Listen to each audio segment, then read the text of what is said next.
Captain Jin, he rubbed his tired eyes as he stared at the flickering holographic display aboard the TDF Iron Fist. Another boring patrol shift in the outer sectors was supposed to end in 3 hours. The bridge hummed quietly with the usual sounds of deep space travel, computer beeps, air recyclers, and the gentle vibration of the ship's engines. Then everything changed. A desperate transmission suddenly crackled through the bridge speakers. The voice was musical, almost like singing, but it was filled with pure terror that made Jin's blood run cold. "This is Merchant Captain Valthari of the Zalani Trade Collective.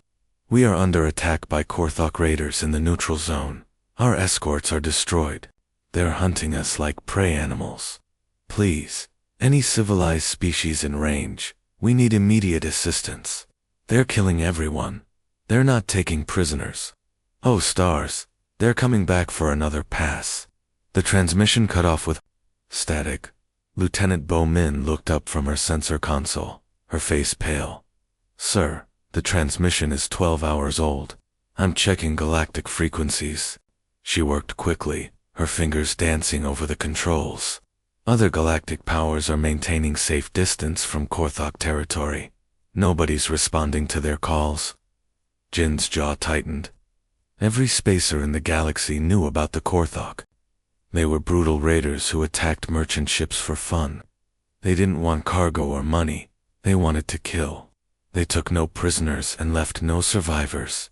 Their ships were painted with the bones of their victims. Most civilized species considered any vessel caught by the Korthok as already dead and gone. "Those poor bastards," whispered Navigator Lee Jun from his station. "Signal the entire fleet," Jin commanded, his voice cutting through the shocked silence. "All ships, change course immediately. Plot intercept course for the Zalani convoys. Last known position. Maximum burn on all engines." "Captain, Communications Officer Wu," Dan called out, his voice excited. "Earth Command is transmitting new orders directly to us." The message from Admiral Haisu appeared on Jin's personal screen. It was brief and to the point. "Engage with extreme prejudice. Show them what Deathworlders do to predators. Earth stands with those who call for help." Jin read the orders twice, then smiled grimly. Around the bridge, his crew straightened in their chairs. They all knew what those words meant. "Understood, Command," Jin replied into his communicator. Time to remind the galaxy exactly why they fear Terra. The hunting pack was about to become the hunted dot. The human fleet of 12 ships dropped out of FTL travel with a flash of blue light at the edge of Korthok space. Captain Jin, you felt his stomach settle as the artificial gravity stabilized. Around him, the bridge crew worked with practiced efficiency. Their movements were sharp and purposeful in a way that would have made more peaceful alien species very uncomfortable. "Sensor readings, Lieutenant Bo," Jin ordered, settling into his command chair. Bowman's fingers flew across her console. Her face went pale as the readings came in. 6 Korthok heavy cruisers, sir. Multiple destroyer escorts surrounding them.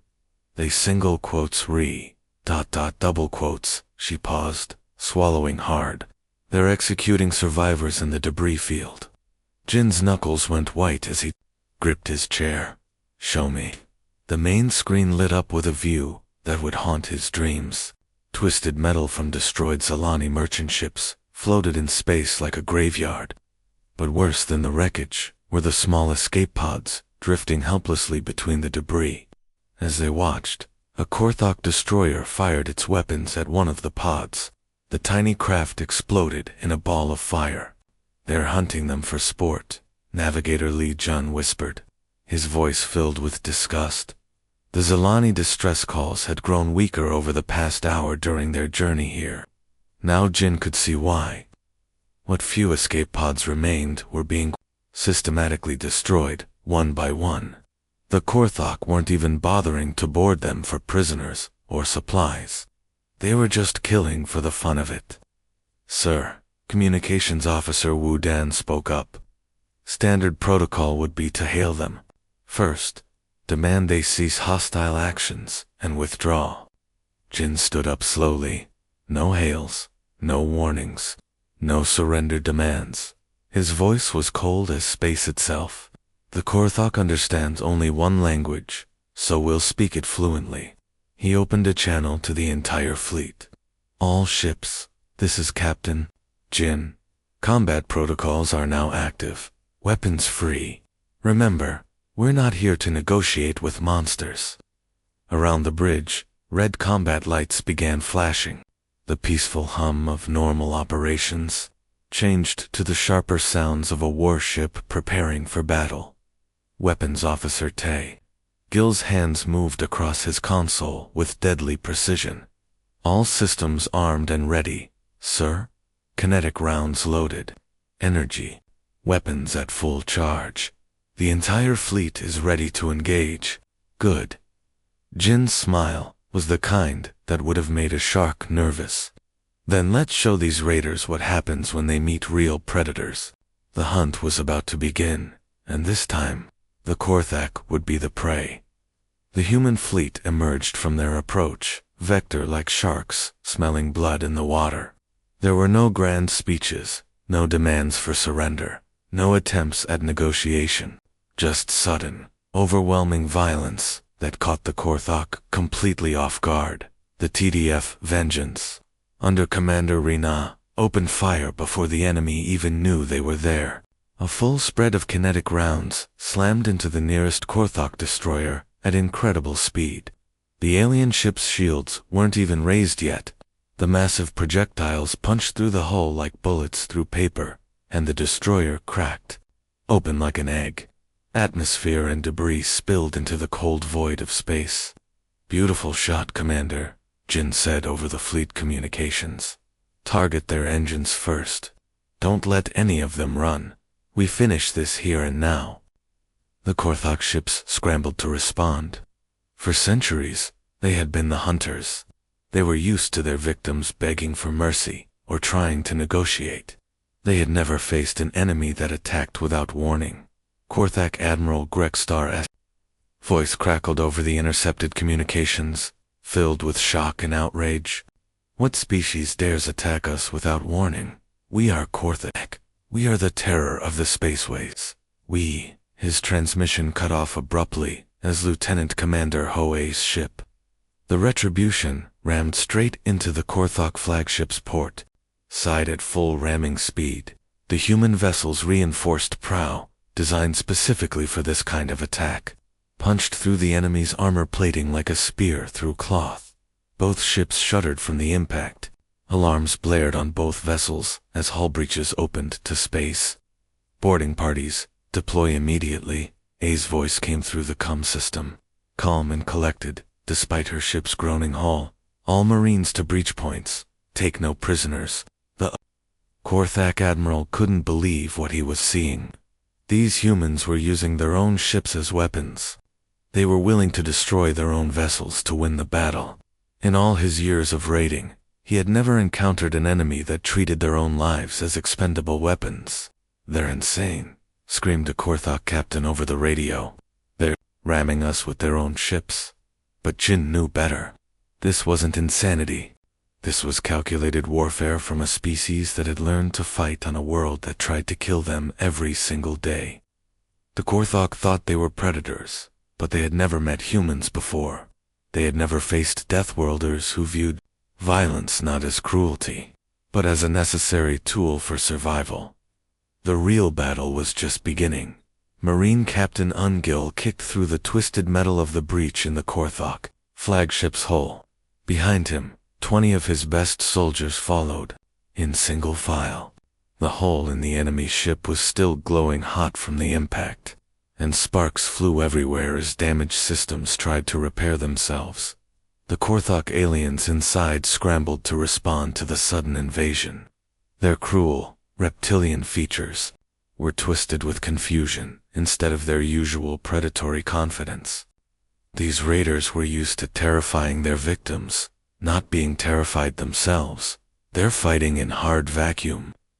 One Korthok warrior chittered in panic, his voice coming through their intercepted communications. without environment suits. How is this possible? The human Marines advanced steadily through the depressurized corridors of the enemy ship. Their modified combat armor allowed them to operate in the deadly conditions of space that would kill most alien species in seconds.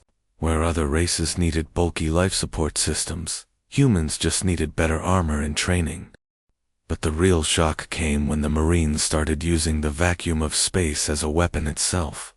Sergeant Damon calmly placed breaching charges on a sealed bulkhead, while Korthak energy bolts sparked harmlessly off her armor. The aliens were firing desperately from behind their emergency barriers, trying to keep the humans out of their safe zones.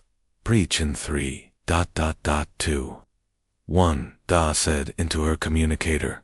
The explosion blew out the bulkhead and everything behind it. The sudden decompression grabbed a dozen Korthok warriors and flung them screaming into the void of space. The humans simply anchored themselves and waited for the air to finish venting out.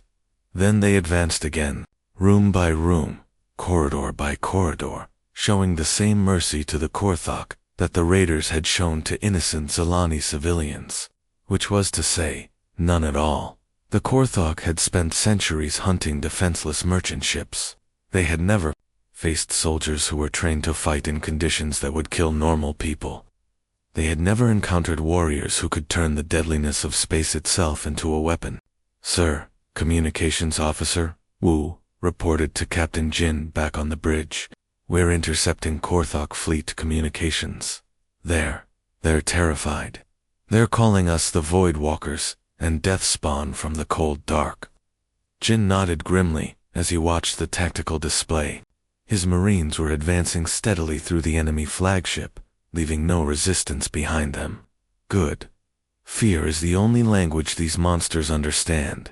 The Korthok were learning a hard lesson that the galaxy was about to discover. Humans weren't just another civilized species. They were survivors from a world that had tried to kill them for millions of years, and they had learned to kill back.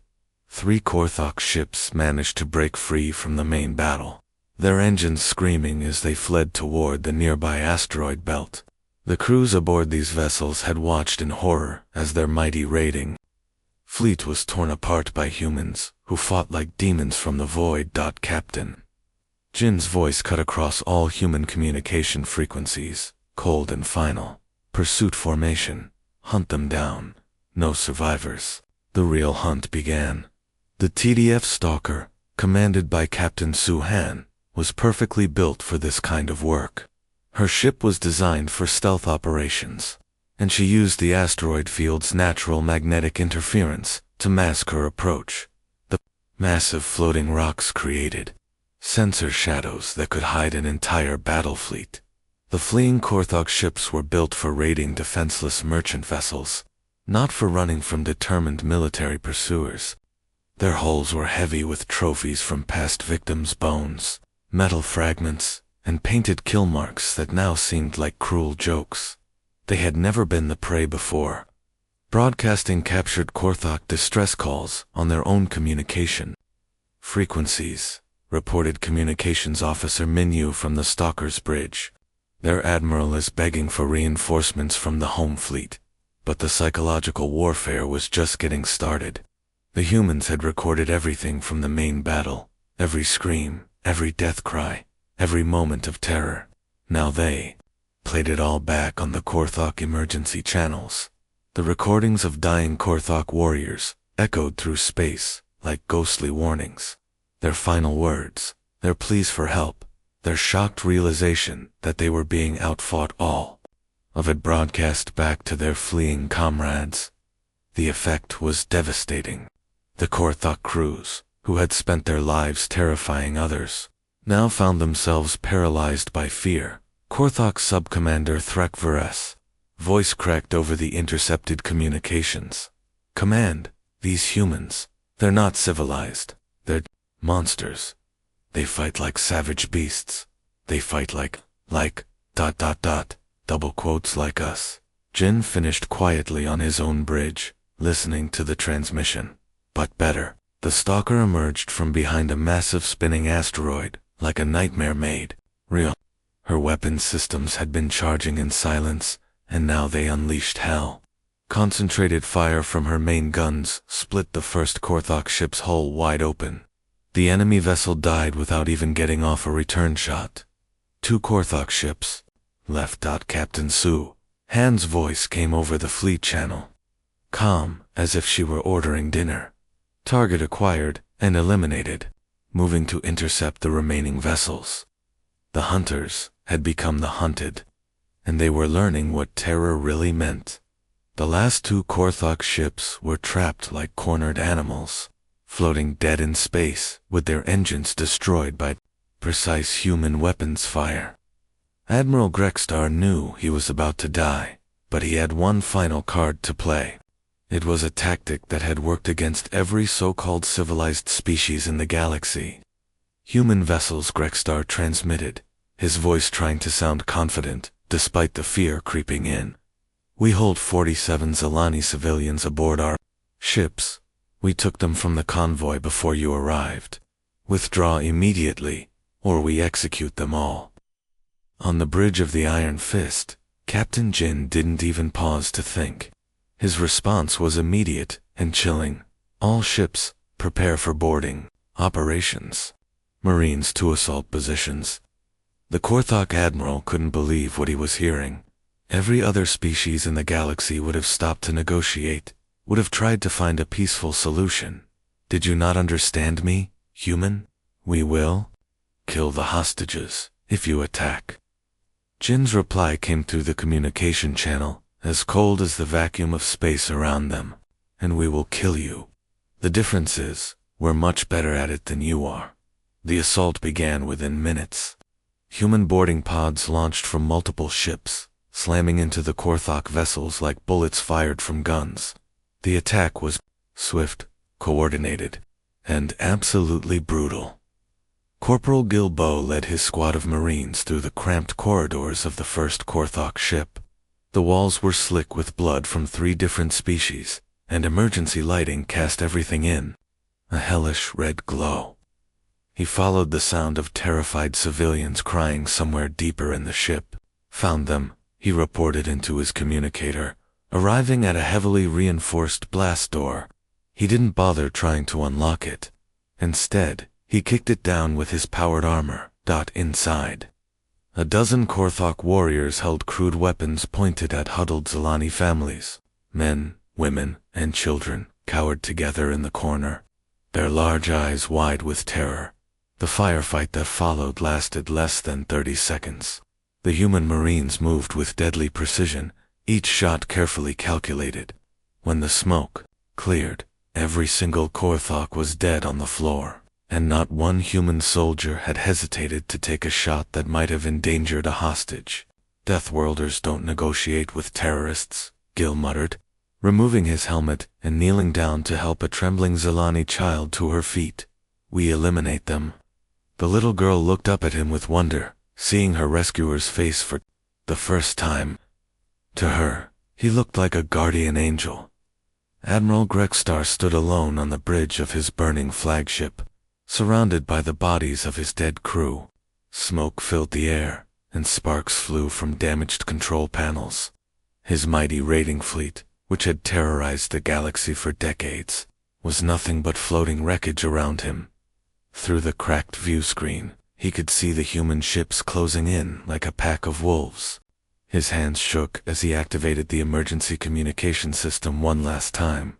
You don't understand what you're doing, he transmitted to the approaching human vessels, his voice cracking with desperation. We are Korthak. For 1,000 cycles, the entire galaxy has feared our name. We are the nightmare that haunts the spaceways. Every merchant ship, every civilian convoy, every peaceful species knows to run when they see our ships. The TDF Iron Fist moved closer, its hull scarred from battle, but still deadly. The massive human warship positioned itself directly in front of the crippled Korthok flagship, so close that Grextar could see the details of its weapon systems. Captain Jin's face suddenly appeared on every functioning screen throughout the Korthok ship. His expression was calm, almost peaceful, but his eyes held the cold certainty of death itself. I am Captain Jin Yu of the Human Terran Defense Fleet, he said, his voice carrying the quiet authority of someone who had already decided how this would end. We are the children of Earth, a world that tried to kill us every single day for 4 billion years. Earthquakes, volcanoes, ice ages, storms, predators, diseases, starvation. Our planet threw everything it had at us. The Iron Fist's main weapons began to charge, creating a sound like distant thunder that vibrated through both ships.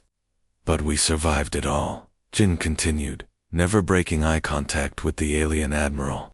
We learned to fight back against a world that wanted us dead. We learned to kill or be killed before we even learned to walk upright. Grexstar stared in horror as the human weapons reached full power. Energy readings spiked beyond anything he had ever seen. Do you really think? Your reputation frightens us, Jin asked quietly. The final salvo from the human fleet lit up space like a dying star.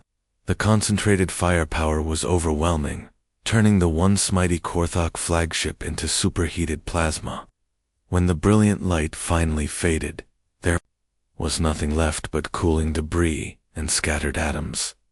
The last transmission from the Korthok fleet was Admiral Grexstar's final words, transmitted just before the end. What are you? Jin's reply echoed through the empty void of space. We are human, remember that name. The battle was over in less than 4 hours. Where once a proud Korthok raiding fleet had terrorized the spaceways for decades, now there was only twisted metal, frozen corpses, and the slowly expanding cloud of debris that had once been warships. The surviving Zilani floated in their damaged escape pods and watched in stunned silence as human rescue teams moved through the wreckage with mechanical precision. These were the same warriors who had just committed acts of violence so savage they would be recorded in galactic history books for centuries to come. But now they moved between the debris like gentle giants, carefully searching for survivors and treating injured civilians with incredible care. Human medics worked tirelessly to stabilize wounded civilians. The same hands that had fired weapons capable of splitting starships in half, now carefully bandaged cuts and administered pain medication to frightened alien children. The contrast was almost impossible for civilized species to understand. Captain Lieutenant Bo Min reported from her station, her voice tired but satisfied. We have 43 Zilani survivors rescued from the wreckage. All Korthok vessels have been confirmed destroyed. No enemy survivors detected. Captain Jin nodded as he watched the rescue operations on his main screen. Signal Earth Command. Mission accomplished. All civilian survivors secured. Zilani merchant Captain Velthari approached Jin in the Iron Fist's medical bay, where she was being treated for minor injuries. Her steps were trembling and uncertain. Her normally melodic voice was hoarse with emotion and barely above a whisper. Captain Jin, your species. What you did out there, She struggled to find words. I have never seen anything like it. The way you fought, the way you killed them all, but then, the way you saved us. Jin looked at her with tired eyes. The battle had taken its toll on his crew, but they had done what needed to be done. We did what was necessary, he replied simply. The Korthok chose violence. They chose to hunt innocent people for sport. We simply proved we were better at it than they were. The Zilani captain stared at him, trying to understand how beings could transition so seamlessly from savage warfare to gentle rescue operations. How could the same people be both angels and demons? Will you escort us safely home? Velthari asked, her voice filled with hope and lingering fear. Jin's expression softened, and for the first time since the battle began, he smiled. For a moment, he looked almost peaceful again. Of course we will. It's what we came here to do. The recordings of the battle spread through the galactic communications network faster than a plague. Within hours, every major species in the galaxy had copies of the tactical data. Military analysts who had never even heard of humanity suddenly found themselves studying frame-by-frame footage of the engagement, trying to understand what they had witnessed. The videos showed things that went against everything civilized species thought they knew about warfare. Ships ramming enemy vessels at full speed, soldiers fighting in hard vacuum without life support, warriors who used the deadly environment of space itself as a weapon. It was like watching demons unleash hell. The Korthok Empire, upon receiving news of their elite raiding fleets' complete destruction, held an emergency council meeting that lasted for 3 days. Their final decision was unanimous and unprecedented. They issued an immediate species-wide directive to avoid all contact with human space. The notorious raiders, who had terrorized merchant routes for over 3 centuries, suddenly found themselves afraid of the dark corners of the galaxy where humans might be lurking. Aboard the TDF Iron Fist, Captain Jin read the incoming reports from Galactic Command with quiet satisfaction. His crew had done their job well, and the galaxy was taking notice. "Sir?" Communications Officer Wu. Dan looked up from his station, barely containing his excitement. "We're receiving formal requests from 17 different alien species, asking for defense pacts and military alliances." "What about our Zilani friends?" Jin asked. "They're requesting permanent protection status. They want their entire trade collective to come under human jurisdiction and protection." Jin nodded thoughtfully. The galaxy was quickly learning what Earth had always known. Sometimes the best defense against monsters was to have bigger, scarier monsters on your side. As the human fleet set course for home, their external hull cameras recorded something unprecedented in galactic history. An entire sector of space was going completely silent. Pirate fleets that had operated in the region for decades suddenly disappeared. Raider clans packed up their bases overnight. Every predator species in known space suddenly found themselves feeling like prey. The age of human expansion had begun, not through conquest or colonization, but through simple fear of what humanity might do if someone made them angry. In his final report to Earth Command, Captain Jin wrote, "Mission successful. The galaxy now understands why Terra is classified as a Class 12 death world, not just because our planet tried to kill us every day, but because it succeeded in creating the most dangerous thing in the universe, humans with nothing left to lose." The report was filed under a brand new military classification that hadn't existed before, Deathworlder Diplomacy. It became required reading at every military academy in human space, and apparently at quite a few alien ones to end.